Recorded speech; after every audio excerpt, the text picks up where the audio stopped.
Bismillah. Assalamualaikum warahmatullahi wabarakatuh. Alhamdulillahirabbil alamin. Wassalatu wassalamu ala nabiyyina Muhammadin wa ala alihi wa sahbihi ajma'in. Asyhadu an la ilaha illallah wa asyhadu anna Muhammadar Rasulullah. Pertama, kita bersyukur kepada Allah Subhanahu wa Ta'ala yang telah memberikan kita kesempatan untuk bertemu dan berkumpul di ruangan kelas ini. Selanjutnya, salawat dan salam kita kirimkan buat arwah junjungan kita, yakni Nabi Muhammad Sallallahu Alaihi Wasallam. Beliau adalah teladan terbaik bagi kita dalam segala aspek kehidupan. Baik adik-adik sekalian, sebelum kita mulai pembelajaran pada hari ini, izinkan saya memperkenalkan diri terlebih dahulu. Nama saya Ahmadi Hasan. Saya berasal dari Padang, Sumatera Barat. Saya berdomisili di Meruya Utara, Kecamatan Kembangan, Kota Jakarta Barat. Oh ya, adik-adik kelas berapa? Kelas 11 SMA berarti.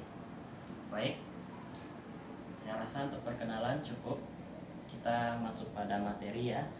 Hari ini insya Allah kita akan mempelajari teks prosedur.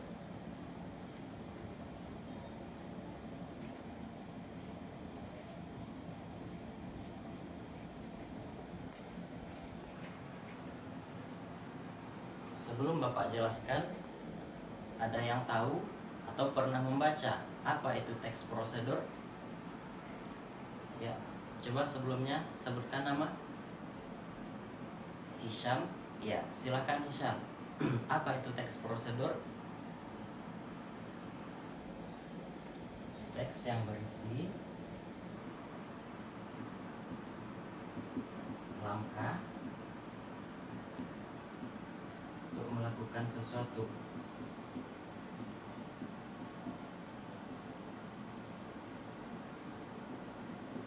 Baik, ada pendapat lain? Ya, coba, siapa nama? Dimas. Baik, apa Dimas? Teks prosedur? Teks yang isinya prosedur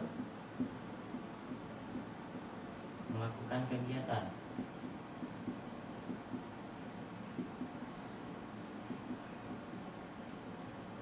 Bapak rasa cukup. Kita simpulkan, ini sudah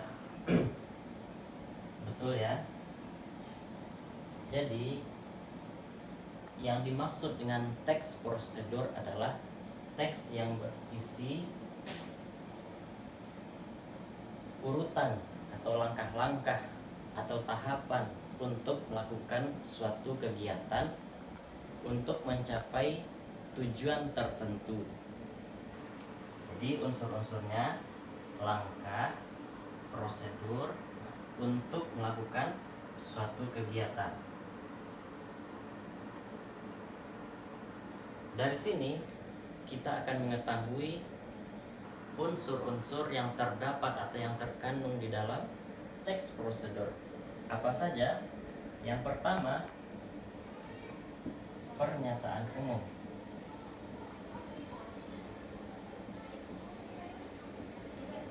Pernyataan umum ini berisi informasi penting terkait suatu hal yang akan dijabarkan di dalam teks prosedur itu. Berisi informasi yang ringkas mengenai hal yang akan dijabarkan atau diuraikan tahapan atau langkah-langkahnya. Dan yang kedua, sebagaimana yang sudah kita bahas tadi, unsur teks prosedur adalah langkah atau tahapan.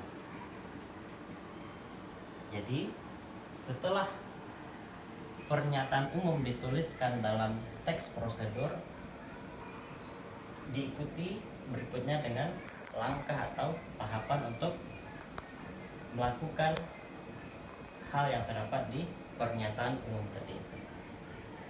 Sebagai contoh, Bapak kasih contoh sederhana. Di sini rasanya tidak ada yang tidak kenal lagi dengan handphone, atau kalau sekarang sudah smartphone ya adik-adik. Nah, bagaimana cara menyalakan smartphone?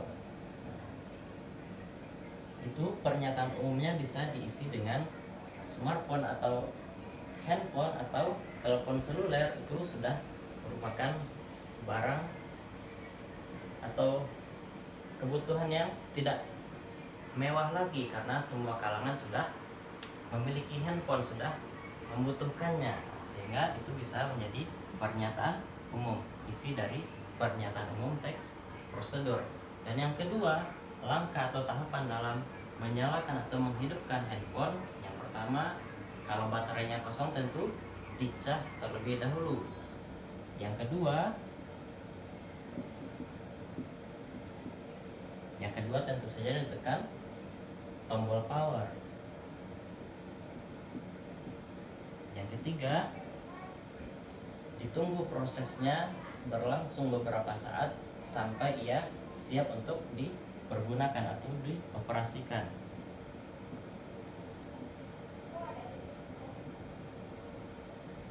Nah, dari sini adik-adik kita bisa tahu bahwa langkah atau tahapan yang terdapat di dalam teks prosedur itu harus berurutan susunannya. Mengapa? Ada yang tahu? Ya, coba Hisham, kenapa nak?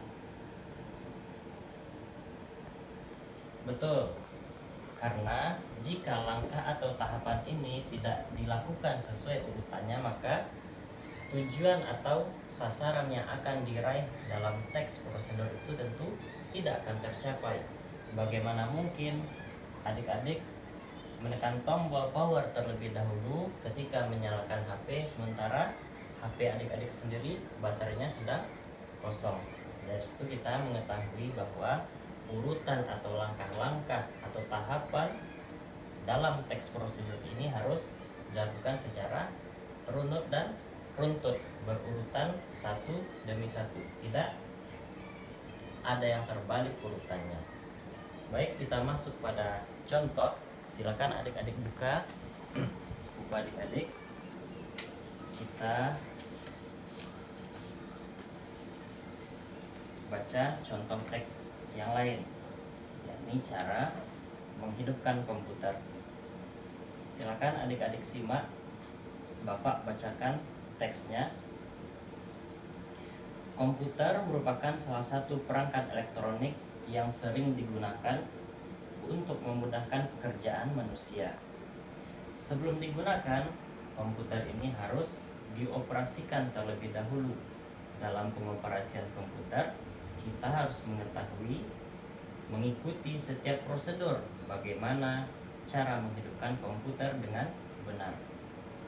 Sampai di sana, ada yang tahu apakah jenis paragraf ini termasuk ke dalam struktur apakah dia? Ya, betul. Itu termasuk ke dalam pernyataan umum. Nah, berisi informasi terkait hal yang akan dijelaskan dalam langkah-langkah nantinya. Kita masuk paragraf kedua.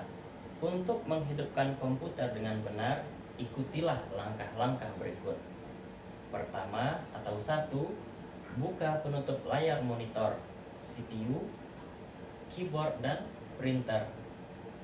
Kedua, pastikan saklar yang menyediakan arus listrik terhubungkan dengan tombol power dengan kabel power ke stabilizer